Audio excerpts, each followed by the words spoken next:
réaction post-rêve. Okay, tout le monde sait en fait que Yaakov vient de rapter de façon un petit peu tordue, sur la demande de sa maman, les brachot de Esav. Il s'enfuit parce qu'il craint la vengeance, la vendetta de Esav. Et le voilà donc en chemin à l'extérieur de la terre d'Israël. Ouais, donc il est vers notamment la Jordanie, je ne sais pas exactement où ça se trouve. Vous voyez qu'il s'arrête en chemin parce que la nuit est tombée. Vayachalom veine sous la mutzavartza. Il dit un songe que voici une échelle était dressée sur la terre, son sommet atteignait le ciel et des messagers divins montaient et descendaient le long de cette échelle. Jusque-là, c'est bon, on connaît Chagall, tout va bien. Puis l'Éternel apparaissait au sommet et disait: je suis l'Éternel, le Dieu d'Abraham, ton père, et d'Isaac. Cette terre sur laquelle tu reposes, je te la donne à toi et à ta postérité. Donc il est en chemin vers Khutzlaretz, il est en chemin. Bon. Elle sera ta postérité comme la poussière de la terre et tu déborderas du couchant au levant, au nord et au midi. Donc c'est la terre d'Israël, le grand Israël. Il est sur là où il y aura le temple, là. Exactement, il y a du temple. exactement, Ah, oui. le lieu, ouais. Mais il est en chemin vers l'extérieur d'Israël.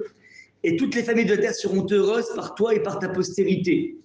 Ouais, donc il est dans le... Donc Kodesh Kodashim. Oui, je suis avec toi, je te veillerai sur chacun de tes pas et je te ramenerai dans cette contrée. Donc il s'apprête à partir en route l'arrête pour aller chez Lavan. Ouais, c'est avant.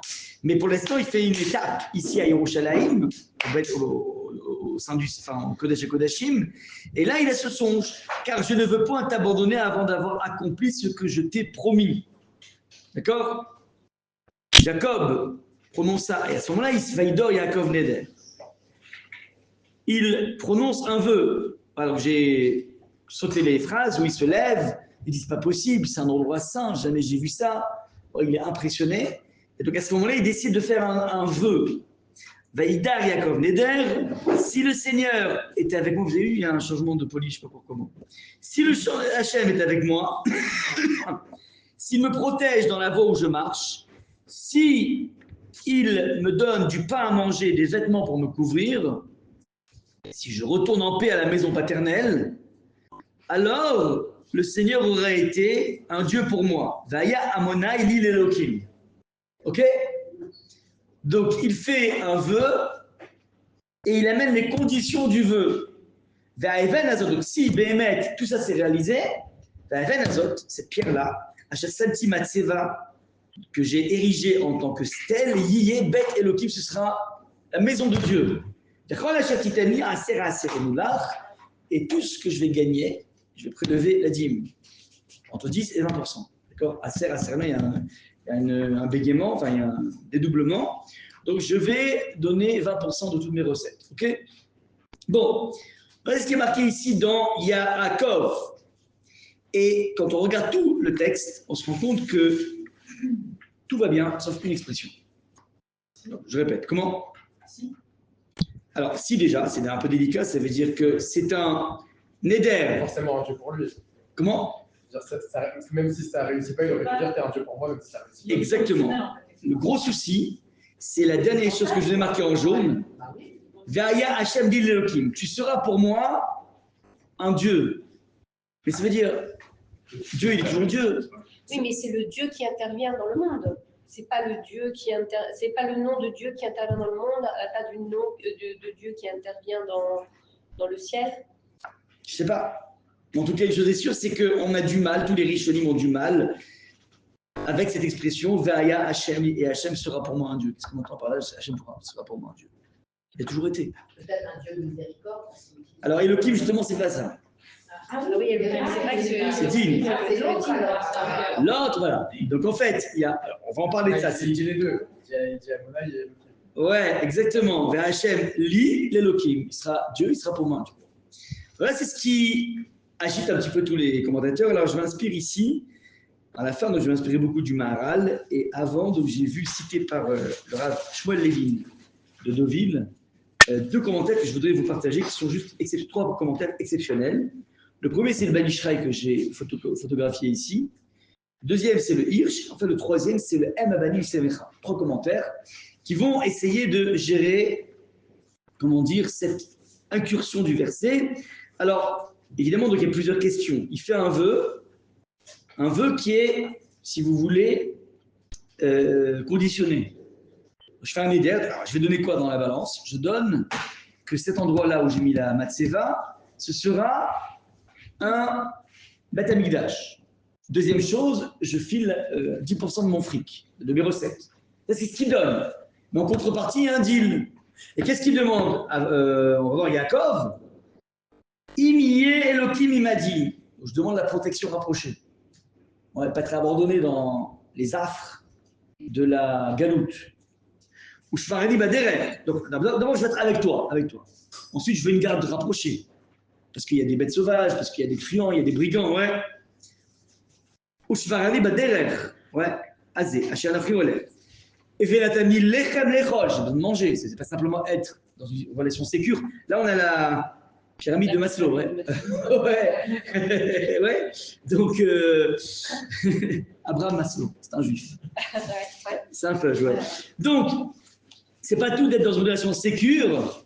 Ouais, donc en fait, c'est intéressant, mais c'est à l'envers. Vous savez que dans la pyramide de Maslow, il y a 5 besoins fondamentaux. Je vous ai déjà dit ça. Donc, au début, c'est les besoins vitaux, donc c'est manger, dormir. Deuxième chose, sentiment de sécurité. Troisième chose, sentiment d'appartenance et dimension sentimentale. Quatrième chose, c'est 2 secondes. Donc, il y a d'abord, pardon?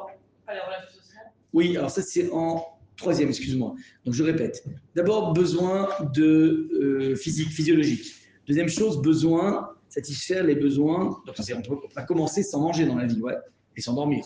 Deuxième chose, j'ai besoin de sentir que je suis dans une vie sécure. Je suis protégé par mes parents. Troisième niveau, j'ai besoin d'avoir une position sociale. J'ai besoin d'avoir une sorte de petit habitus, un petit lieu dans lequel je peux me réaliser. Quatrième point, c'est la dimension sentimentale et cinquième point, la dimension psychologique. Donc, ce sont ces 5 éléments qu'on doit valider sur un individu. Quelqu'un qui ne mange pas à sa faim, c'est pas la peine de lui parler de confort psychique, à moins que ce soit un moine tibétain qui lui fait des jeûnes à tire-larigot. Lui, il peut s'arranger avec ça parce qu'il a géré la sphère du matériel. Mais normalement, il faut valider ça. C'est une pyramide. Ouais. Maintenant, ils ont rajouté, les sociologues aujourd'hui, il y a un 6e besoin, ce besoin spirituel. Ouais, 6e. Donc, il faut une sorte d'annotation, hein, ils se permettent. C'est qu'ils se sont rendus compte qu'en fait, il y a un besoin, ce que disait Malraux, le 21e siècle sera, ouais, les jeux ne sera pas. Eh bien, en fait, ce soif de spiritualité, de sens dans l'existence, ouais, qui dépasse toute la dimension sociale et psychologique. Ouais. Donc ça, alors là, c'est intéressant, c'est une pyramide de Maslow à l'envers, puisqu'il dit, Imi Elohim, il m'a dit, première des choses, je valide le spirituel. Deuxième chose, il faut une relation sécure.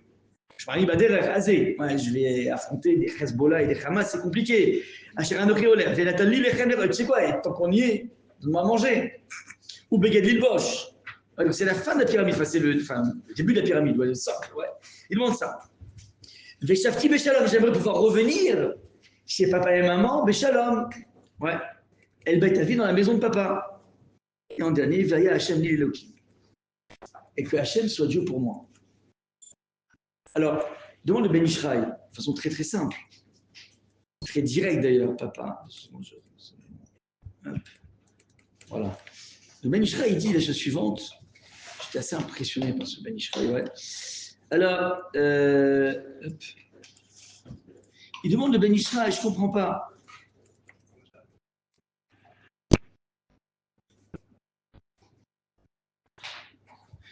Hashem Elohim, je ne comprends pas. Et que Hashem soit pour moi Dieu. C'est pourquoi pour l'instant il n'était pas Dieu avec pour lui, il n'avait pas de lien avec Hashem, première question. Et maintenant, quand bien même tu as besoin d'être dans un lien avec Hashem, pourquoi elle arrive en dernier? Après, valider la bouffe, il dit, bon, et j'aimerais aussi que Hashem soit pour moi Dieu, mais c'est bizarre. Il a dû mettre ça en premier. Il l'a mis en premier, il a dit, si le Seigneur est avec moi. Il m'a dit, ça veut dire, ok. Mais il est avec moi, mais c'est pas pareil. Imiye Elohim, il m'a dit, il est avec moi. C'est quoi il est avec moi? Ça veut dire il me protège. Il me protège, ouais. C'est bien qu'il croit en lui. Oui, mais à titre de protecteur. C'est fonctionnel. Jusqu'à après, en dernier, il dit, va y Hashem, et Hashem, c'est mon Dieu. C'est comme si pour l'instant, il ne s'intéresse que à la dimension. Il y a une naissance au début. Oui, ça veut dire, non, mais ça veut dire fonctionnel. Hachem, il accorde le pain au masbih. C'est-à-dire, un peu comme nous, ça veut dire Hachem, et tu donnes-moi la parnassa, donne-moi le mazal, donne-moi la réussite aux examens. C'est du fonctionnel. Et après, il dit que ce soit mon Dieu. Mais ça l'était déjà adressé à lui. C'est ça la difficulté, ouais. C'est ça la grande difficulté qu'il y a dans ce passage, quoi. Donc là, c'est le Ben Ishraï qui se pose la question. Ouais. Et en fait, il y a deux éléments de réponse qui sont amenés par rapport à ça. La première, il amène le Ben Ishraï une Gemara très intéressante, ouais, qui dit que, dans Ta'alit, page 8, qui dit que Bimé Rabbi Shmuel bar Nachmani. Il y a eu un jour, donc à l'époque de Rabbi Shmuel bar Nachmani, un maître de la Mishnah, il y a eu une famine, et donc ils n'avaient pas d'eau, il fallait prier pour l'eau. Et qui plus est, il y avait en plus la peste. D'abord, ils ont écopé de deux choses. Un, la famine, deux, la peste. Et à ce moment-là, donc ils avaient besoin que l'épidémie s'arrête. Donc ils avaient deux problèmes dans leur existence. Un, la famine, deux, la peste. Ouais. Amon Ketzadna, c'est qu'est-ce qu'on fait? Là-bas, ils se réunissent, qu'est-ce qu'on fait? Alors, Nevakesh Rami Malshter, donc on n'a qu'à demander à Kadosh Baruch Hu, ben enlève-nous la peste et amène-nous de l'eau. Ouais. Et là, les rabbis disent non, c'est pas possible. Pas possible. Pourquoi? Pourquoi on n'a pas le droit de prier sur deux choses? Dans la vie, tu pries sur deux choses. Tu prends pas la brouette et tu mets ou le caddie et tu mets dedans. Ouais, c'est pas comme ça. Une chose où c'est marqué dans Ezra qui dit Ve'natsuma ve'nevakesh milokenu alzot. C'est marqué dans Ezra qu'on va jeûner et on va prier à Kadosh Baruch Hu alzot sur ça.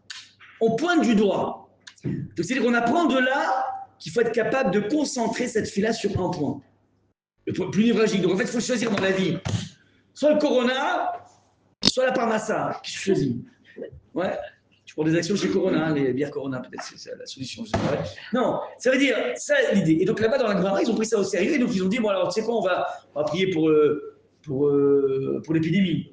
Parce que bon, la famine, c'est pas grave, on s'est jeûné, donc on est des balaises ou des feuilles. Et donc ils disent, non, pas du tout. Viens, on prie pour la Parnassa, enfin la pluie. Comme ça, après, on pourra se guérir aussi. Il y avait un débat, ouais. Mais en tout cas, on ne peut pas faire deux choses en même temps. Ouais. Et donc, évidemment, force est de poser la question. Alors pourquoi Yaakov Avinu, il se permet de demander le package? C'est bizarre. Alors, vous allez me dire, Yaakov Avinu n'était pas post-Torah. Non, ça ne marche pas ça. Il respectait à fond la Torah. Donc comment se fait-il que Yaakov Avinu se permet de demander la totale? Dans les cavanotes qu'on dit pour Elokeinu, c'est Takif, Balacholet et Balakochot Kulam. Ouais. Donc s'il est Balakochot Kulam, s'il peut s'occuper de tout, il s'occupe de tout. Le Ezra ne dit pas comme ça. Il peut s'occuper, il peut s'occuper de tout. Il peut tout. Mais quand je demande, tu as droit à une cigarette, pas deux cigarettes. Occupe-toi de tout. Non. Zot. Et encore une fois, le Talmud prend hyper au sérieux cette histoire. Ils sont deux gros problèmes, c'est pas rien. Une peste d'un côté, relisez la peste de Camus, vous allez voir comment c'est compliqué. Et de l'autre, la famine. C'est complexe la vie. C'est pas simple, ouais. Ah ben mes amis, désolé, les rabbinim, ils ont dit, il faut choisir. Entre la peste et le choléra, en fin de compte, ouais. Ouais, c'est le cas de le dire, ouais. Donc c'est dire, en d'autres termes, il faut, on va dire, il peut tout Hachem, mais il te demande de te concentrer sur un ordre de priorité. Alors, donc question posée évidente du Ben Ishraï, c'est comment se fait-il que Yaakov Avinu, et il demande toute la pyramide de Maslow, c'est bizarre. Ouais, c'est qui est bizarre, ouais. Ça, c'est la question. Deuxième chose qui fait remarquer, c'est très intéressant, il faut s'inspirer de Yaakov Avinu, extrêmement important. Il dit que, première des réactions de Yaakov, il dort, Yaakov Neder, verset numéro 20. Les morts. Les morts veut dire quoi, les morts? Pour dire, mais c'est pas besoin, Yaakov Neder. C'est quoi les morts? Les morts pour dire, évidemment, il parle. Donc, je parle pour parler, c'est quoi l'idée? Oui, mais ça veut rien dire en ces termes, c'est du Corneille, ouais, on n'est pas. C'est fini le bac de français, j'espère. Tu n'as pas eu une interprétation en disant, monsieur Limoni, une révision de votre copie mettant en exergue. Ok, donc, c'est quoi les morts? Les morts, toujours important.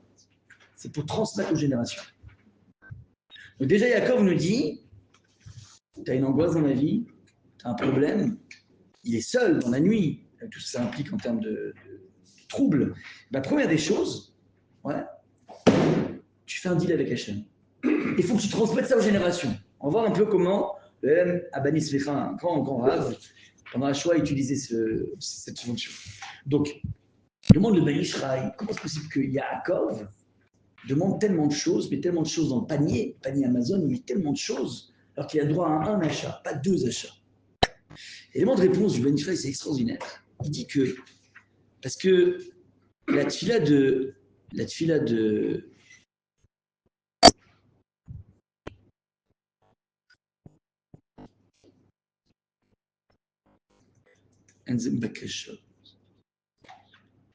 il dit qu'en fin de compte, que quand Yaakov Avinu dit Vaya Hashem Lil Elohim, c'est la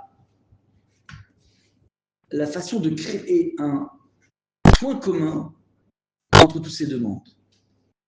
Yaakov est en train de dire, je ne suis pas en train de demander de quoi manger et de ne pas me faire agresser et ne pas... En fait, tout ce que je demande, c'est une seule chose, pour être tranquille avec Hachem. C'est en fait l'idée. Ça veut dire, tu ne peux demander plusieurs bakashot, plusieurs demandes, si tu es capable de dire que finalement tout ça converge vers un truc, mieux te servir à Kadosh Baruch. Et là, tu peux mettre le panier. Mais si c'est parce que tu as quelque chose de spécifique, je ne veux pas louper mon train. Alors, tu vas dire, je ne veux pas louper mon train, et en plus, ne pas avoir besoin de payer le truc, me faire choper parce que j'ai oublié ma carte de réduction. Ouais, non. Je ne veux pas louper mon train, point barre. Tu vas en plus ne pas te faire choper par le contrôleur. Tu ne peux pas ça. Mais si tu es capable de montrer que tout ce que tu fais dans la vie, c'est dirigé que vers Hachem, pour Hachem. Et donc évidemment, en tant que soldat d'Hachem, j'ai besoin d'un habit, j'ai besoin d'une mitraillette, j'ai besoin d'outils. Je ne peux pas comme ça, je ne vais pas au front comme ça. C'est ça en fait la puissance de Yaakov. Yaakov est en train de dire, toutes mes demandes convergent vers un seul point, Ve Aya Hachem Li Elohim. Pour que Hachem soit Elohim. Ça veut dire qu'il soit dans un rapport de proximité ultime. Et pour ça, j'ai besoin de manger, et j'ai besoin d'être en relation sécure, j'ai besoin de revenir à la maison, je ne peux pas m'éterniser là-bas en fait. Il va y rester 22 ans, enfin 20 ans plus 2 ans en chemin. Mais j'ai besoin, tout ça converge vers un point, c'est que je peux être un bon serviteur de toi. Ça, c'est donc un point de vue. C'est très, très pour moi, c'était une révélation, ce Bechel. Ça veut dire qu'on demande tous monts et merveilles à Hachem. On a parlé de la Mida, intelligence, la tchouva, la slicha et tout. En fait, il y a une clé pour que ça fonctionne. C'est qu'en fait, tu puisses dire, mais tout ça, Hachem, pourquoi je te demande? C'est pas pour aller sous les cocotiers. Et même quand même si je vais sous les cocotiers, c'est aussi pour prendre la force pour être encore plus balèze pour les slichot. Il faut se dire comme ça. Tu décides de faire un voyage à Bora Bora, il faut que tu puisses intégrer, pas pour Bora Bora, il faut que tu puisses intégrer là-dedans en disant, voilà, ça va tellement me dépayser que je vais revenir, je vais te servir de façon incroyable. Et même là-bas, je vais trouver des moyens de mieux te servir. Et si tu n'es pas capable de greffer ça dans un rapport à Dieu, alors quelque part, tu te présentes comme étant un bourgeois. Aspiration de tous les bourgeois du monde. Vous comprenez ou pas? Ça, en fait, ce que nous enseigne ici Yaakov, ça veut dire, mets en place une corrélation, une connexion entre ce que tu demandes, qui est tout à fait normal, c'est légitime de demander monts et merveilles, mais en montrant qu'il y aura du retour sur investissement pour toi, Hachem. Ve'aya Hachem, ça veut dire, c'est tous les points que je demande convergent à ce point. Ça, c'est donc l'approche du Bani Israël. Le Rav Hirsch, Raphaël Hirsch, va donner un commentaire qui va quelque part se greffer, sans le citer, sur le Bani Israël lui-même. Regardez, c'est assez impressionnant ce Hirsch. Il dit la chose suivante, hop, est-ce que il est là, hop.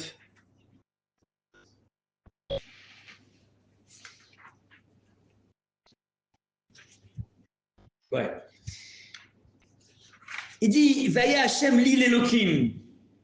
Ce n'est pas une condition que tu sois pour moi un Dieu, c'est un idéal. Yaakov est en train d'aspirer à une notion d'idéal. Ve'elav tashkif od, donc moi j'ai envie de toujours regarder vers toi. Tu vois un petit peu, enfin c'est un peu dur le Hirsch. J'ai toujours en vision, dit Yaakov, donc c'est une sorte d'horizon. Ve'aya Hashem Elokim. Hashem sera pour moi un Dieu. Il dit, j'ai toujours en vision la Géoula Harona, la Géoula finale. Besha Hashem Shomer ou Mevarech et Adam, Bemilchamat Achaim, lorsque Akadosh Baruch Hu, écoutez bien, garde un individu et le bénit dans la lutte de la vie. On est tous en train de lutter dans la vie. Tous besoin de santé, de parnassa, de facilité, toutes nos relations professionnelles, faciliter nos relations familiales, avoir du shalom ba'it, avoir de la facilité dans l'éducation des enfants. Ouais, on a tous besoin de ça. Donc on demande à Kadosh Baruch Hu qui nous protège de la vie. La vie, elle est complexe. Et on lui demande aussi de nous bénir dans tout ça. Ouais.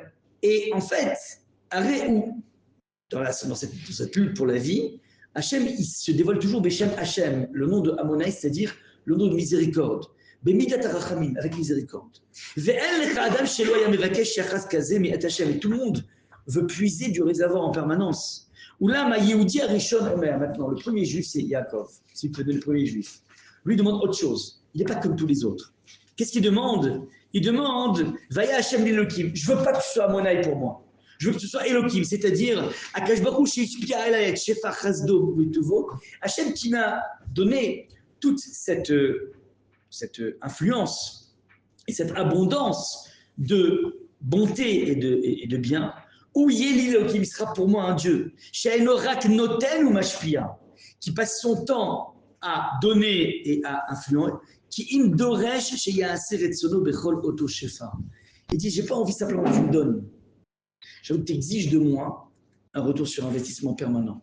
Que chaque chose que tu m'as donnée, je puisse te donner une sorte de bilan en disant, voilà, tu m'as donné tant de capacité de dormir, voilà ce que j'ai fait avec. Tant de capacité d'étudier, voilà ce que j'ai fait avec.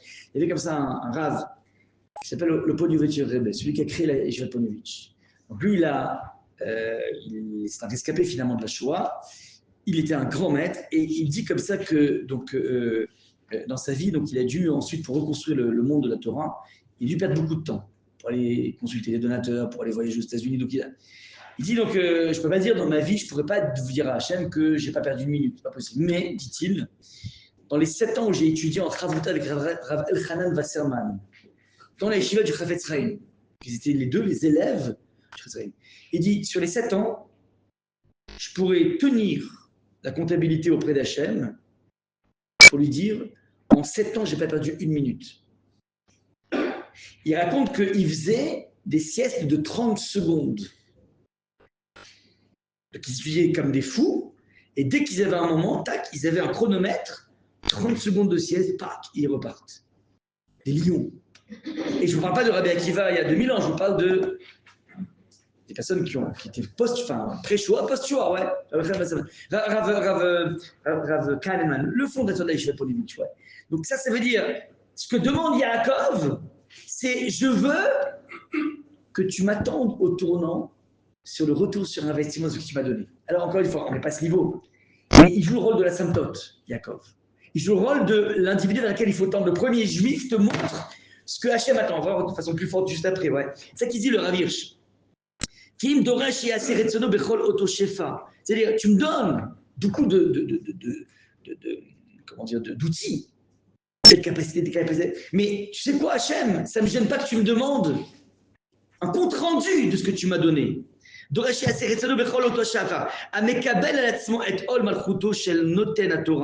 Celui qui prend sur lui le Ol Malchuto, donc le joug de la royauté de celui qui donne la Torah, c'est pas seulement qui remercie Hachem. Beaucoup de gens sont capables de dire la Had, comment il m'a aidé.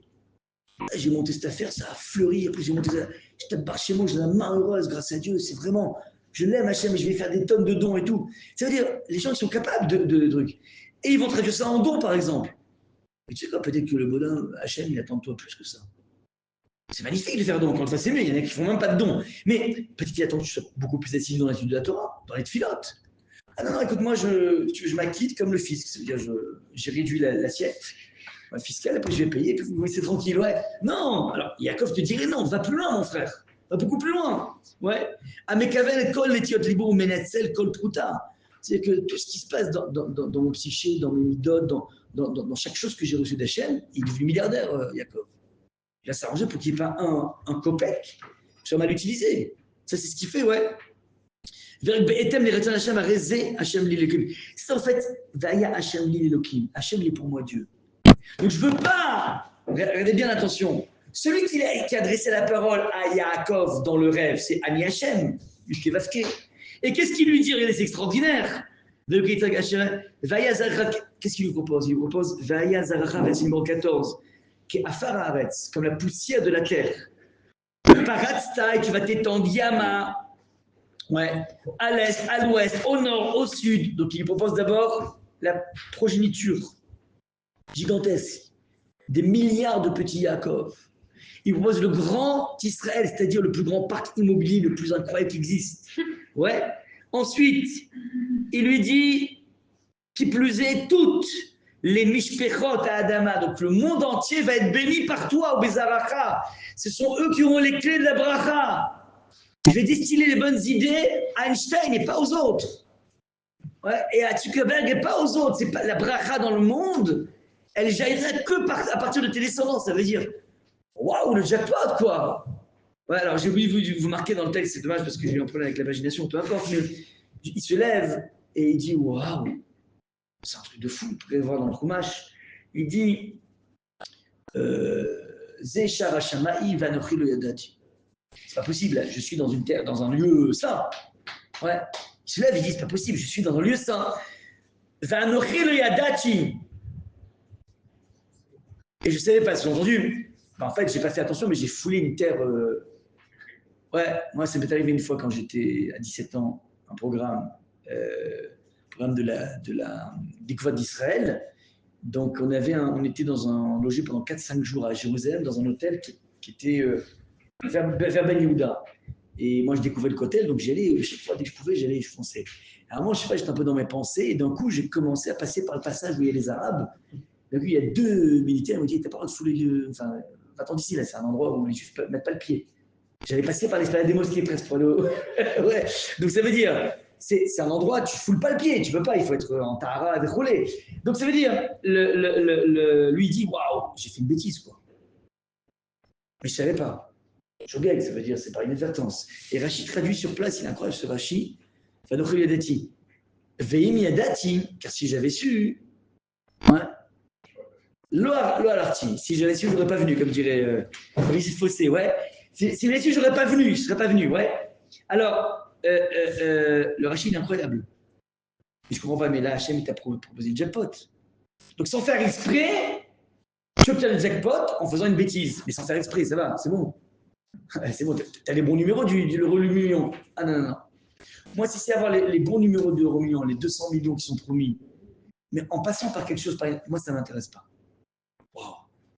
C'est-à-dire, Yaakov, il interpelle le monde de la rigueur. Je veux Elohim, je veux pas Dieu. Je veux pas la grâce présidentielle. Ça m'intéresse pas. Pourquoi il dit Anochi? Je croyais que Anochi, c'était que Hachem. Quand Esav, il dit Anochi. Où c'est Anochi? Très bien, où c'est Anochi? Anochi le Yadati. Ouais, Anochi. Pourquoi il dit Anochi en parlant de lui? C'est Gilles Marqueur. Oui, mais d'accord. Ouais. Parce qu'en fait, finalement, il est à un niveau de Anochi. Ah bon? Finalement, il y a deux personnes dans le monde. Il y a Hachem et Yaakov. Yaakov Levado. Il n'y a plus personne dans le monde. Il y a deux êtres. Il y a Hachem et Yaakov. Il est au niveau de Anochi? Ah, par niveau. Ça veut dire qu'il se hisse à un degré de solitude qui est unique. Personne n'est capable de faire ce que fait Yaakov. On verra exactement. Bah, parce que quand Esav, il dit Anochi au moment où il négocie les... Oui, mais Esav aussi, il dit Anochi. Il faut que je vois. Je ne sais pas. Peut-être qu'il se prend pour Dieu, je ne sais pas. Il faut de voir. Non, je ne veux pas assurer un pied.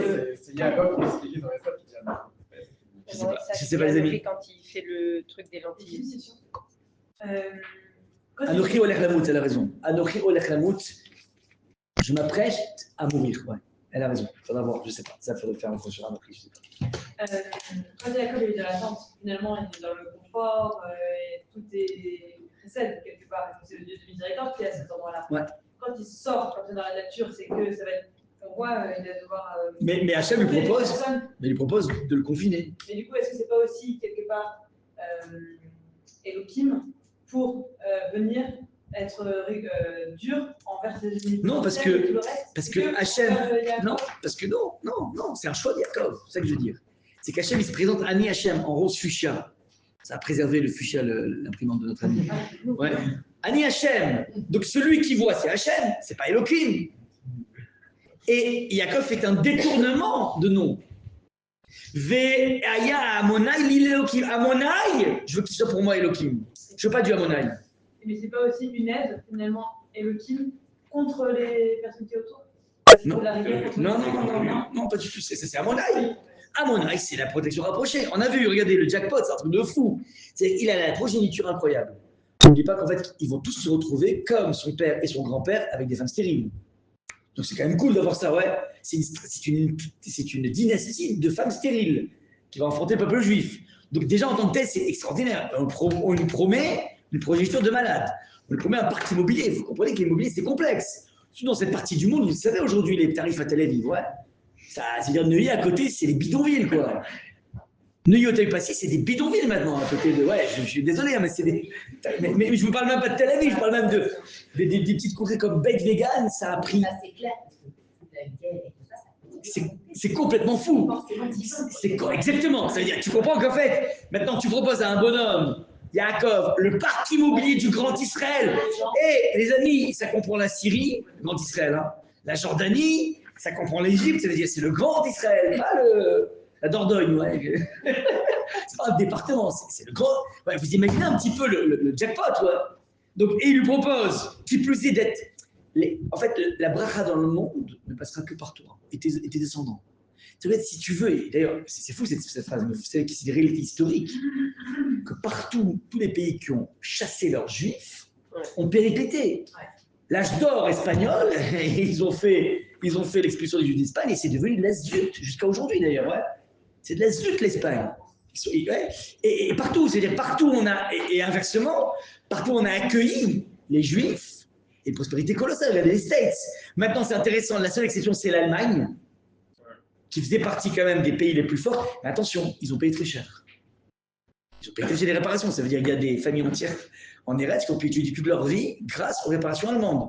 Donc, quelque part, tu peux dire qu'ils ont essayé de faire amende honorable par rapport au délire de ouais. Donc, c'est-à-dire, encore une fois, tu vois qu'il y a une corrélation immédiate entre la bracha dans le monde et le confort des Juifs là où ils sont. C'est une réalité. Et d'ailleurs, il n'est pas bête, hein, Hassan II et comment dire, Mohamed V et Hassan II, il sait pertinemment qu'il n'embête pas les Juifs parce que son père lui a fait jurer, il lui a dit tu ne toucheras jamais aux Juifs, c'est la bracha. Ils savent très bien. C'est pas bête, ils ont une lecture intelligente, eux. Ouais. Donc, ça, c'est. Vous voyez pourquoi, à quel point les Juifs sont tellement bien encore aujourd'hui au Maroc. Alors, évidemment, il doit surfer entre les contestations de. Comment dire. Islamistes, ouais, il gère parfaitement. Comme qui lève la tête, il se fait complètement zigouiller au Maroc. C'est quelqu'un qui a compris comment ça fonctionne l'histoire. Ouais. Donc ça, c'est maintenant, ça c'est ce qu'il reçoit. Maintenant, regardez ce que Yaakov demande, c'est vachement important. Ni le parc immobilier, ni la progéniture. Ouais, il demande juste que je reste en vie. Je demande du pain. Et que je puisse rentrer à la maison. C'est-à-dire, je demande quoi? Rien. Rien du tout. Je ne veux pas ce que tu demandes. Je crache là-dessus. Je ne veux pas cette abondance que tu donnes à tout le monde. Je ne veux pas. Je veux le strict minimum. Et je veux que ce strict minimum, tu puisses me demander des comptes.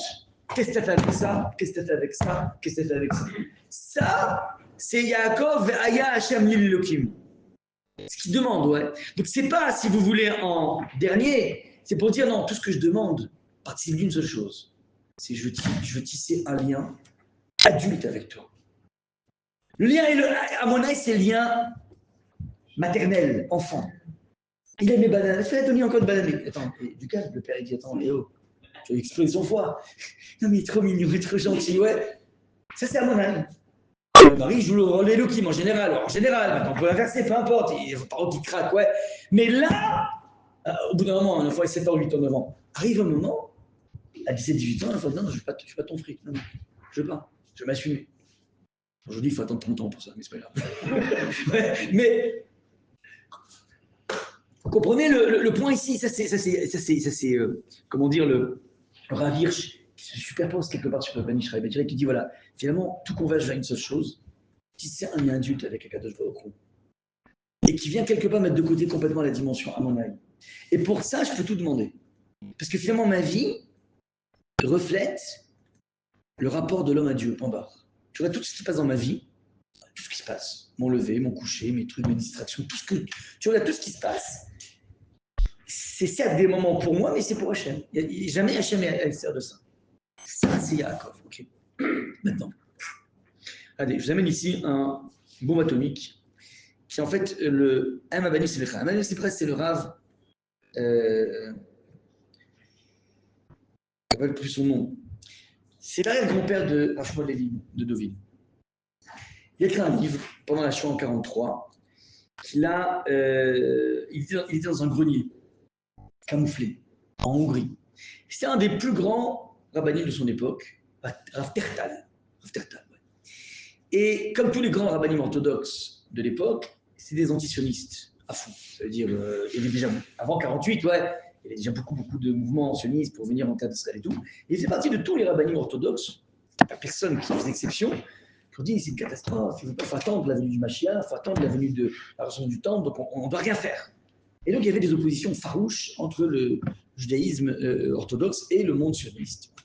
Rav Kook était le seul, si vous voulez, qui était un petit peu la figure qui a pensé en fait un sionisme religieux, ainsi de suite. Et donc tous venaient des crimes, c'est pas possible, tous les impies, tous les païens qui veulent créer cet État, c'est une catastrophe. Donc il y a toute une rhétorique, si vous voulez, de savoir, ouais, ça veut dire lorsque tu vois qu'un Ben Gurion va dire, ah, enfin la première prostituée à Tel Aviv, enfin un État normal, tu dis, attends, c'est les boules, quoi. On n'a pas pendant 2000 ans pleuré pour venir à Yerushalayim pour se dire que ah, c'est extraordinaire, on a des trans, on a des homos, on a des gay pride. Bon, c'est une vraie question par rapport à ça. Maintenant, il y a un courant, donc sioniste, qui va dire, c'est évident que l'idéal ce serait que tout soit construit par des gens qui vont respecter la halakha. Mais maintenant que c'est des Ben Gurion qui ont pris le truc, alors on va travailler avec ça. Ouais, on va essayer de faire comme on veut. Donc, on va essayer de travailler avec ça. Et quelque part, ce serait quand même un refuge. Donc, c'est un grand débat, je ne vais pas rentrer du tout là-dedans. Mais en tout cas, ce Rav M. Seba, qui était ultra antisioniste, il a changé de cap totalement pendant la Shoah. Et il est devenu, si vous voulez, un peu peut-être the référence du monde pro-sioniste. C'est un très grand maître, Dayan, un génie. Il a écrit donc, un livre qui s'appelle Amabani Smecha, La maman des enfants est heureuse. Et c'est un livre en fait qui comporte 2500 références thoraïques du Midrash, du Zohar, de tout ce que vous voulez. Et il a écrit sans aucune référence. Il n'y a pas Google, il n'y a rien du tout en 1943 dans un grenier. Il n'y a pas une référence qui est fausse. C'est un génie, bonhomme. Un génie. Et alors, d'abord. Comment il s'appelait, Rav? Rav Tertal. Tertal, il a des descendants aujourd'hui. Beaucoup dans le monde Chabad. Maintenant, dans ce livre-là, il est composé d'une Akdama, d'une préface, 2 Akdamot. Dans la première Akdama, la première préambule, il cite un Balatania, le Tania Rabbi Shino Zalman de Liadi, c'est un livre du XVIIIe siècle, dans lequel le Balatania affirme que lorsque dans la vie, tu rencontres une difficulté, un moment d'oppression, un moment de désarroi, un moment d'angoisse, il faut invoquer des mérites. Et donc le Balatania, il dit, on peut donc invoquer les mérites d'Abraham, d'Yitzhak, de Jacob, ce que tu veux, mérite de Rabbi Meir Balanès, je ne sais pas, ouais. Il dit, il existe aussi une façon d'être sauvé, c'est tout simplement d'évoquer le mérite de la terre d'Israël. La terre d'Israël en elle-même revêt d'un mérite incroyable, qui fait qu'on peut évoquer au nom de la terre d'Israël, sauve-moi Hachem. Ok? Donc il dit, j'ai vu ça marqué dans le Tanya. Maintenant, je ne sais pas d'où il sort ça, mais comme le Tanya, c'est comme un prophète, enfin, il dit que c'est quelqu'un qui il n'y a pas besoin de justifier ses sources, ça veut dire qu'il est tellement géant, il est tellement kadosh, il est tellement racham, que je signe, quoi, ok, c'est-à-dire que... Et puis après, il raconte lui-même, donc j'ai toute l'Agdama ici, il dit, et en fait, en réfléchissant, en regardant un petit peu, je me suis rendu compte qu'en fait, ce que dit le Balatania, en fait, c'est des versets explicites. Alors, je vais vous montrer le verset qu'il amène pour dire qu'en fait, il y a cette notion. Regardez comment c'est assez frappant. Donc, il amène d'abord un passouk dans Devarim qui dit la chose suivante. Je l'ai, voilà. Il dit comme ça. Par exemple, excusez-moi, dans Vayikra, Vezacharti et Beriti Yaakov. Je me suis souvenu de la Enfin, dans Bergoda, il y a toutes les calottes, toutes les malédictions. Puis à un moment, il y a une sorte de. On va souffler parce que je vais me rappeler de l'alliance avec Yaakov, Ve'af et Beriti Yitzhak, et aussi mon alliance avec Yitzhak, Ve'af et Beriti Avraham. Et je me rappelle aussi de l'alliance avec Abraham. Il n'a pas dit l'alliance des Avot. Il dit Yaakov, Yitzhak et Avraham en ordre décréchant, je ne sais pas comment on a dit, enfin, en tout cas en l'ordre de Yaakov, Yitzhak. Et continue le texte de la Torah, donc Ve'af et Beriti Avraham Eskor, Ve'haaretz Eskor, et je me rappellerai de la terre d'Israël. Demande le Rav, dit c'est quoi cette mention de je me rappelle de la terre? Il dit comme ça, que Rachid dit que le verset est en décrescendo, c'est-à-dire je me rappelais de Yaakov, l'alliance de Yaakov, puis de Yitzhak, puis de Avraham, puis de la terre. Il dit que c'est un décrescendo, pourquoi? Parce qu'en fait, dans les grands problèmes de la vie, première des choses, il va chercher le plus petit des Avot, Yaakov. Il y a un mérite de Yaakov. Maintenant, imagine que ce n'est pas suffisant, parce que c'est quand même le plus petit, le petit dernier. On va monter, on va sortir l'armada. Ouais, c'est-à-dire Yitzhak. Et petit Yitzhak, ce n'est pas suffisant. On va carrément déranger le mérite de Avraham. Ça, c'est le top niveau. Et au-dessus de ça, le mérite de la terre d'Israël. C'est les mêmes. C'est-à-dire qu'il est en train de dire que finalement, le mérite de la terre d'Israël, c'est le tropisme qu'on est censé avoir par rapport à la terre d'Israël et toutes les mitzvot de là-bas. Ça dépasse, ça pulvérise tout. Ça, c'est la première des sources. Pour comprendre le Tania, le Tania dit il me flanque ça sans justification, mais je fais confiance 100%. Et d'un coup, je me rends compte que c'est cohérent ce qu'il dit, c'est pertinent ce qu'il dit. Et deuxième chose, il dit mais j'ai un passeur qui est si incroyable. Il dit je vois que Yaakov, alors lui il dit un truc, il dit voilà, Yaakov il a eu un problème d'oppression, moi je vis un problème d'oppression, dit le Rav. Je vais faire comme Yaakov. On va tous faire comme Yaakov. Je vais faire un éder. Ouais, un éder que si Akadosh Baruch Hu, il répète les mêmes mots que Yaakov. Et il dit, mais Yaakov, il dit, Veshafti Beshalom, je reviendrai Beshalom, c'est-à-dire quoi? En Eretz Israël, puisqu'il va aller à Lavan en Mésopotamie, et il va revenir ensuite, donc il va aller à l'extérieur de Canaan, il revient en Canaan. El Betavi, Vaya Hachem l'Elohim, et Hachem va devenir pour moi, en revenant en Israël, Elohim. C'est quoi Elohim? Ça veut dire, il y a une Gemara dans Tuvot très connue qui l'amène, qui dit qu'en fait, Kol Adar Ba'aretz, toute personne qui vit en Eretz, c'est c'est comme s'il y avait un Dieu. Et toute personne qui vit à l'extérieur d'Eretz Israël, comme s'il n'y avait pas de Dieu. Alors attention, ça ne veut pas dire qu'on est tous des mécréants ici, mais quelque part, l'immanence d'Akadosh Baruch Hu, la proximité d'Hachem en Israël, ben quand tu regardes ça par rapport à Chutz La'aretz, tu dis c'est aucun. C'est vraiment aucun. C'est comme si on était des, par rapport à ce qu'on peut générer en lien avec Hachem en Eretz. C'est comme si ici on était des idolâtres. Est-ce que ça veut dire aussi qu'en Israël, c'est Elohim et pas Adoshem? Peut-être. En tout cas, c'est le lieu où les choses sont sérieuses. Le game se trouve en Eretz. Et donc il dit que lorsque Yaakov a dit je fais le neveu, que si tu me donnes tout ça, et que je rentre, alors tu sais quoi, Vaya Hashem Elohim, je pourrais retourner dans un rapport avec Akadosh Baruch Hu, ça veut dire Hachem sera pour moi Elohim, ça veut dire j'aurai ce lien complètement fabuleux qui existe avec Israël. Voilà un peu ce que dit le Haman. C'est un peu une révolution. C'est en train de dire que finalement, il a demandé, pardon à toute cette communauté, de ne pas les avoir poussés à monter en Eretz. Il a bloqué comme tous les rabbins orthodoxes, ne partez pas, c'est une case, vous allez tous vous assimiler. Et il a demandé pardon en disant, j'ai fait une erreur. Je vous dis leur dire de partir. Donc ça, c'est très intéressant. Un rave de cette ampleur, c'était pas un taquis d'un employé de la... Comment? En tout cas, c'est plus que ça. Ça veut dire qu'il a changé complètement et il en fait carrément son akdama. C'est pas un chidouche, c'est un gros livre, c'est un gros livre, le Hamadé. C'est pas un chidouche, c'est la trame. La trame, c'est de comprendre qu'en fait, il y a un soute dans la terre d'Israël qui pulvérise tout. Et que le Elohim, tu l'as vraiment en Eretz et pas ailleurs. Ouais, c'est un peu bizarre que je vous dise ça ici, mais peu importe. Ouais. Mais ça, c'est assez impressionnant. Et c'est ça, en fait, qu'il voit de Yaakov. Yaakov, il aspire à quoi? Il y avait déjà, c'était remarqué ici, Imiye Elohim, il m'a dit, il est avec moi. Ouais. Mais c'est pas vraiment Vaya Hachem l'île Elohim. Il est pour Hachem, dans une relation tout à fait personnelle. C'est plus le fonctionnel d'Hachem, c'est le rapport personnel de l'Elohim. Ça, si vous voulez, c'est le M-Avanif. Donc on a vu ici trois pirouchis, trois explications de ce terme bizarroïde. Oui, Yaakov deal avec Hachem dans plusieurs directions, mais parce que tout cette converge vers un point, c'est-à-dire, comme dit le Ben Ishraï, ce que je veux, c'est créer du lien avec lui. avec toi. Quel type de lien, explique le Rav Hirsch, un lien dans lequel je suis prêt à pouvoir justifier tout ce que tu me donnes. Donc, tant de santé, tant d'intelligence, tout ça, ça va être utilisé à des bonnes fins. Je suis capable de tenir le compte de ce que tu m'as donné et quel est le rendu de la chose.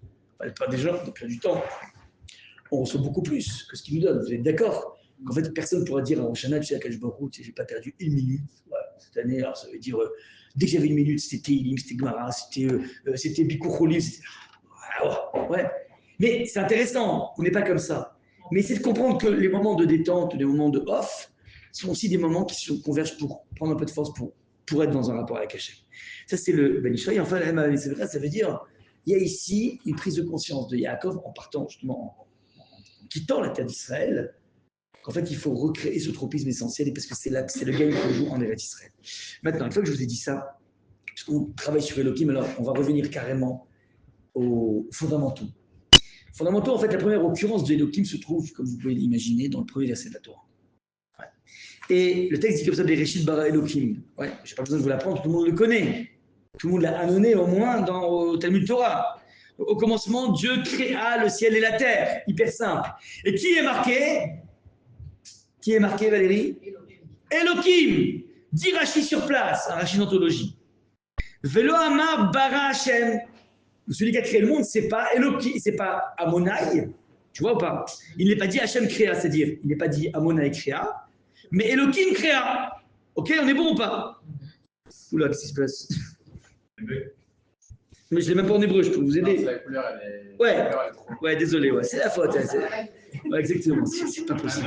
On ne peut compter que sur soi-même. Je rigole. Alors je vous explique, non, je connais par cœur. Allah Bemarshava. Alors, c'est quoi l'idée? Ça veut dire, regarde, les amis. Ouais, les amis. Normalement, on serait attendu à ce que la création du monde, qui est un acte, nous dit les maîtres de la Kabbalah, un acte de chesed. Pourquoi? Parce qu'Hachem emplit tout. Et pour envisager qu'il y a autre chose qu'Hachem comme nous, encore faut-il qu'il se rétracte, le tzimtzum. Et c'est ça qu'on avait expliqué, c'est un acte de chesed. Personne ne l'oblige, personne ne le sollicite. Ouais, il fait ce qu'il veut. Donc il nous crée. Il a fait cette bonté incroyable de nous créer. Donc il demande, Rachid, on aurait dû s'attendre à ce qui est Amonai. C'est Amonai qui a créé le monde. Un monde avec tellement de ressources, avec tellement d'énergie. Regardez le pétrole, regardez la botanique dans le monde. Regardez les ressources naturelles. On a largement de quoi vivre dans un monde qui n'a pas du tout de problème de malnutrition. Il y a 10 fois plus de ressources que ce qu'il faut. C'est mal partagé, c'est mal distribué, ouais. Les pays riches, les pays nord, vous avez vos leçons de géopolitique, peu importe. Mais ce qui m'intéresse ici, c'est que c'est un monde qui est, a priori, cool au chesed. Il y a trop d'énergie dans le monde, trop d'énergie, ouais. Alors, demande Rachid, mais il fallait dire, alors c'est inapproprié, Bar Elohim, il fallait dire Bar Amonai. Réponse de Rachid. Allah bemarshava livroto bemidatadin. En fait, non. Hachem avait comme hypothèse, comme ils ont traduit, première intention, Allah bemarshava, était monté à son esprit Hachem de créer le monde bemidatadin avec la dimension de rigueur. Vera Hashem aolam itkayem. Il a vu qu'en fait le monde ne pourrait pas tenir. C'est quoi midatadin? Ça veut dire que tu rentres aux toilettes pendant Shabbat et sans faire exprès tu allumes la lumière, tu n'es plus là. Non, c'est pas possible, tu as oublié Shabbat. Tu n'as plus raison de vivre. Ça, c'était le monde qu'il aurait aimé. Bon, vous avez compris que c'est pas comme ça, ouais. Ouais, le monde n'est pas comme ça. Ouais, Vera Hashem, mais ça ne tient pas la route. La moindre incartade, soudoyé. Mais il aurait bien aimé créer un monde comme ça, mais il ne peut pas, parce qu'il ne tient pas. Donc, qu'est-ce qu'il a fait? Il a dit, bon, on ne va pas revenir complètement à zéro. On va faire précéder avant la rigueur le monde de la miséricorde. Veshitfa, il a associé à la Médézadine, ça veut dire, il y a un monde de rigueur, sur le fond, c'est un monde de rigueur. Il était obligé parce que pour les astres, la distance avec le soleil, etc., c'est là-dessus qu'il a créé à rigueur.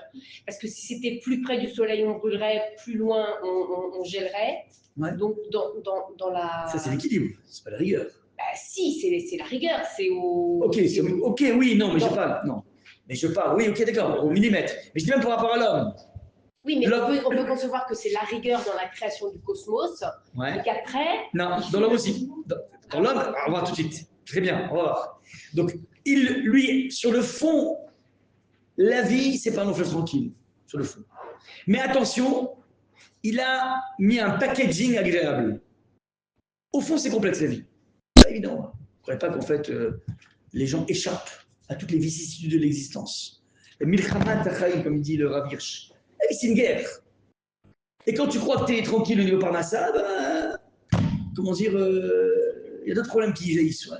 C'est incroyable, on ne connaît pas des gens qui sont détentes, vous avez remarqué, ou bien ceux qui fument, ouais, effectivement, ils sont détentes, ouais, ils fument certaines substances, oui. Mais ça n'existe pas les gens qui peuvent dire, c'est bon, je suis tranquille, quoi.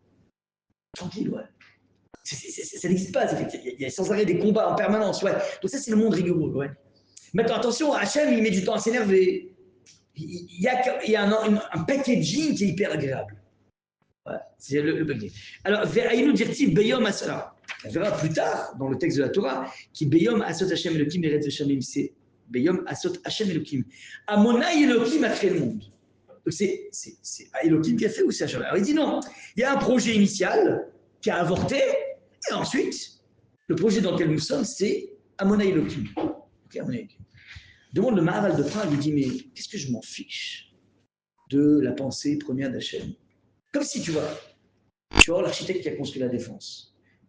Et il dit, voilà, je te montre le plan de la défense. Ah ouais, tu regardes comme ça, t'as un pavé comme ça.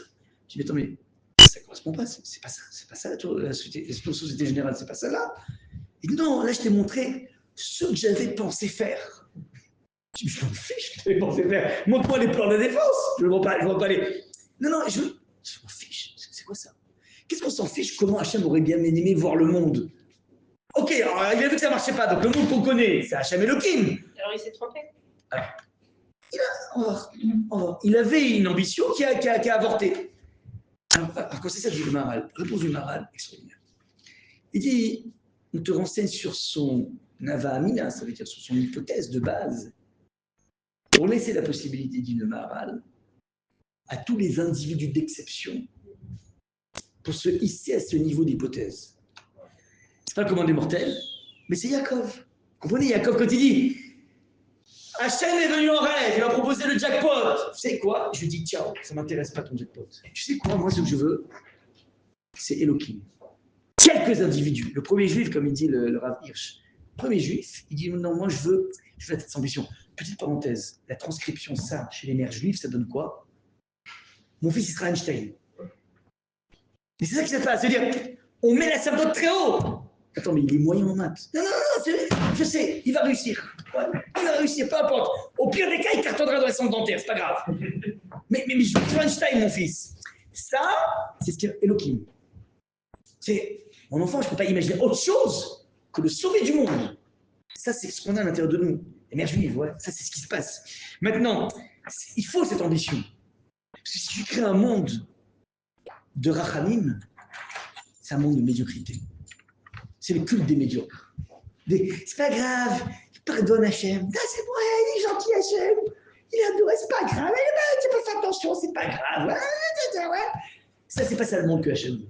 Ça existe, mais c'est déresponsabilisant. Ouais.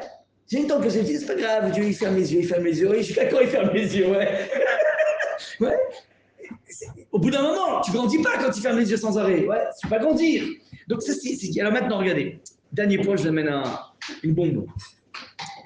La terminologie Allah et Marshava est montée dans l'esprit d'Hachem. Dis-leur avec sa conteneur, le plus grand, deuxième partie du XXe siècle, un des plus grands maîtres de la pensée juive. Il dit cette terminologie Allah et Marshava qui est marquée dans Rashi 1040-1105, il dit, me rappelle étrangement, une Gemara, dit-il. C'est que lorsque Rashi en 1040-1105 prend la plume et écrit Allah ben Marshava, évidemment, il est pétri de Talmud, qui était écrit au IVe siècle, le Talmud. Il dit, mais ça me rappelle un épisode incroyable. Vous savez, il y avait un grand personnage biblique qui s'appelle Moshe Rabbeinu, qui va quitter le monde. Et il se fait un mourant d'enfer. Et qu'est-ce que va devenir la Torah? On ne sait jamais, il y a les libéraux qui vont la saisir. J'ai peur, moi. J'ai peur. Parce qu'ils vont la respecter. Il y aura peut-être des Karaïtes aussi qui vont faire que la Torah écrite.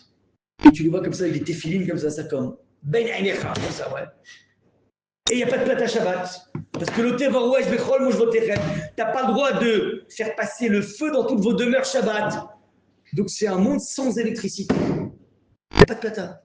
Et tu manges froid, la daf froide. La pkela glacée. Ouais. Ah, quelle horreur. Ah, on n'est pas carré, heureusement. Je vois tous les Tunisiens qui disent non, c'est pas nous, ouais. Ok, ouais. Ça veut dire, mais qu'est-ce qu'elle va dire la Torah? Ça veut dire, j'ai pas de garantie, moi je suis plus là, même pas je rentre en Eretz. Ah, il dit non, t'inquiète pas, Hachem. Il le fait catapulter, machine à remonter le temps. Back to the future, ouais. Il amène dans une kita, dans une classe, tenue par Rabbi Akiva. Donc c'est un bond de moins de 3300 ans, donc on est en plus 100. Donc, c'est un bond de 1300 ans, 1300 ans. 2300 ans, merci. Masechet Makot à la fin. Ah oui, c'est ça. Makot à la fin, exactement. Voilà, bah, tu vas à la fin, tu vas voir. Et il dit, alors, donc, alors c'est intéressant, il est assis en dernier, comme les cancres. Voilà. Le premier, c'est l'Agnan. Et il laisse un chiot de Rabbi Akiva sur la Torah. Il parle de Torah, évidemment, Rabbi Akiva, il ne parle pas du PSG, évidemment, ouais.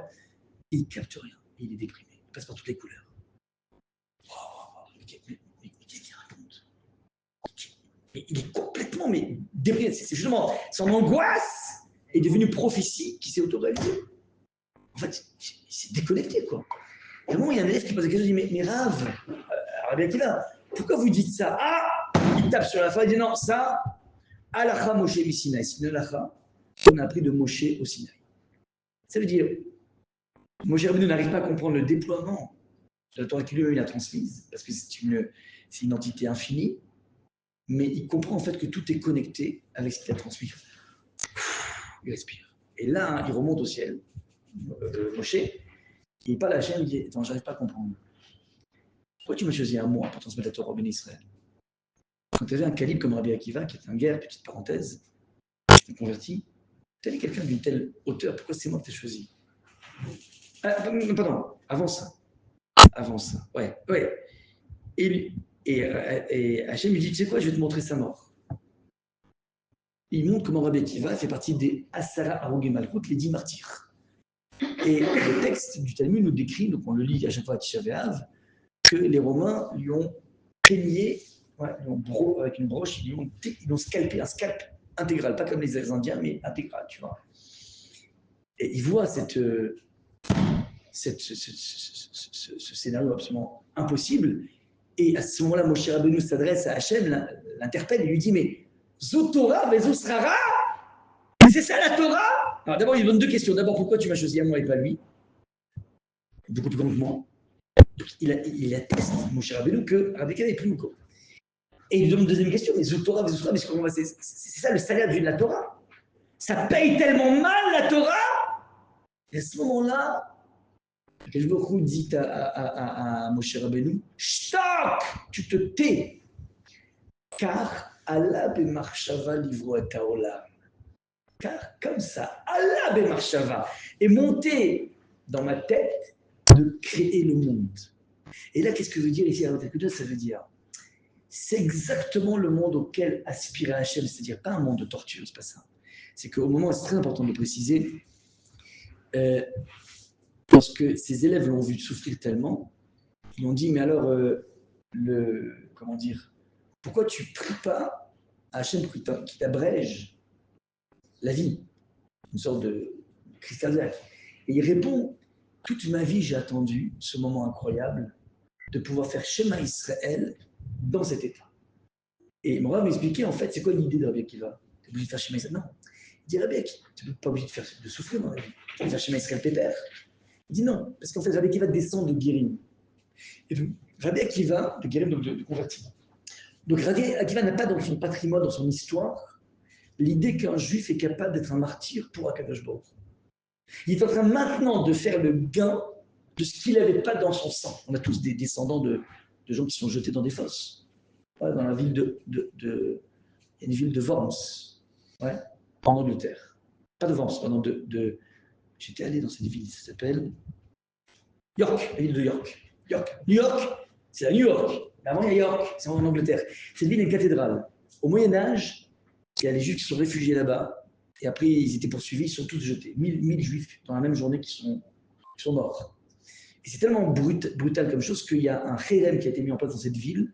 Tu peux y aller, moi j'y suis allé, tu n'as pas le droit de dormir là-bas. Un juif n'a pas le droit de dormir là-bas. Tu ne peux pas donner une nuit à cette ville. Ouais. Donc ça veut dire, pourquoi je t'ai parlé de York? Oui, ça veut dire, on a tous ça dans notre histoire. Rabbi Akiva, c'est un anti. Et lui, il dit maintenant, je gagne et je suis. Il a fait un schéma où il était heureux. Tout ne reste pas content. Il souffre d'un côté. À l'intérieur de lui, il est dans une joie absolument incroyable. Ça, c'est Rabbi Akiva. Donc maintenant, Hachem dit Allah de Marshava. Et j'attendais des individus d'exception, comme Yaakov, comme Rabbi Akiva, qui ne vont pas pleurer, enfin, qui ne vont pas être dans ah ben la vie, elle est triste. Non, la vie, elle est belle. Ça, c'est ce que j'attendais. Allah de Marshava, c'est ce monde ultime maintenant. Je débouche là-dessus. On m'a demandé de faire une intervention avec un ami qui s'appelle Shimon Sheli, Rav Shimon Sheli, sur le rapport aux soldats. Et ben, ce que je voulais vous dire, c'est que quelque part, les soldats, les Chayalim, qui se sont battus, je parle de mon fils, mais comme tous les Chayalim, sont des personnes qui ne sont pas battues par chauvinisme ni par nationalisme. C'est des personnes qui ont vécu un pikour nefesh, ça veut dire un danger de mort à chaque seconde. Eh bien, en fait, c'est des personnes qui ont vécu dans leur vie, tous les Chayalim, religieux ou pas religieux, ils ont vécu le rapport au Elohim. C'est ça que je voulais vous dire. C'est un rapport tel que Hachem a envisagé le monde. C'est très dur. C'est ça, en fait, c'est ça qu'ils cherchent Hachem. Et malheureusement, il y en a qui sont partis. Et ils sont au moins tous traumatisés, à minimum. Et en fait, ça impose de notre part une admiration et un respect complètement infini. Ils ont fait des mitzvot que personne au monde n'est capable de faire. Et ils ont un mérite que personne au monde ne peut égaler. Personne n'arrive, si vous voulez, à la cheville de n'importe quel khayal, fut-il totalement chilonite, fut-il totalement non religieux. Parce qu'en fait, c'est des personnes qui ont donné leur vie, qui étaient prêts à donner leur vie à chaque seconde. Chaque instant, mon fils m'a raconté que quand ils ont été débarqués à Gaza, ils sont passés par les champs, donc ils les avaient, et à un moment, ils ont vu un drone, qui est un drone du Hamas, qui aurait pu les dégommer. Bon, ils ont eu le bon réflexe. Il m'a raconté que durant il y a eu une trêve, ils ont échangé les prisonniers. Une trêve, ouais. Il m'a dit qu'ils étaient donc en champ, ils étaient en. Donc, il n'y avait plus d'attaque. C'était fini, il y avait une trêve, ouais. En fait, il m'a dit c'est faux. Parce qu'il y avait des tonnes de tireurs d'élite qui étaient planqués dans les bâtiments à Gaza. Il m'a dit il était à côté, regardez un peu comment c'est incroyable. Et ils avaient comme ordre quand même de ne pas lâcher la garde, donc ils devaient toujours être en casque et en gilet pare-balles, évidemment. Ils n'ont pas le droit d'enlever, ouais, ils n'ont pas le droit d'enlever, ouais. Et il était avec un copain à lui, écoutez-moi ça, un copain à lui, qui tenait la civière. Une civière, c'est pour porter le carreau, tu vois. Et lui, j'ai dit, bon, c'est bon, il ne se passe plus rien, ça fait plusieurs jours qu'il ne faisait plus rien, il y avait l'échange de prisonniers. Il dit, bon, c'est bon, je me bats le casque. Détends-toi. Et je lui dis, non, tu es fou, tu devrais le mettre. Il n'a pas mis. Maintenant, regardez le Michel, mais c'est pire que Trump ce qui s'est passé. Le mec, à un moment, il a décidé de refaire son lacet, il s'est agenouillé, et il y a une balle qui a touché la branche de la civière. Mais c'était comme Trump, tu vois, il tourne la tête, boum. Ouais, c'est ce qui s'est passé. C'est-à-dire qu'en fait, même pendant les moments de trêve, chaque seconde, il y a des snipers qui peuvent le choper. Ouais. Et ben en fait, on ne se rend pas compte que c'est exact. Alors, je vous dis ça aussi pour. Ça veut dire on va être devant une génération amputée, une génération qui a souffert. Ouais, et tu te dis, mais qu'est-ce que tu regardes par rapport à ça? Te dire que finalement, personne ne souhaite. Mais quelque part, c'est ce rapport à l'absolu que le peuple juif a découvert depuis cette époque. Et c'est quelque chose qui fait partie de l'ADN juif.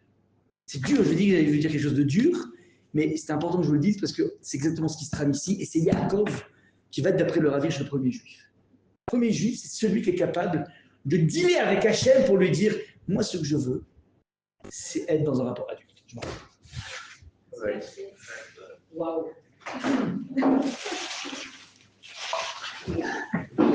Je vous remercie.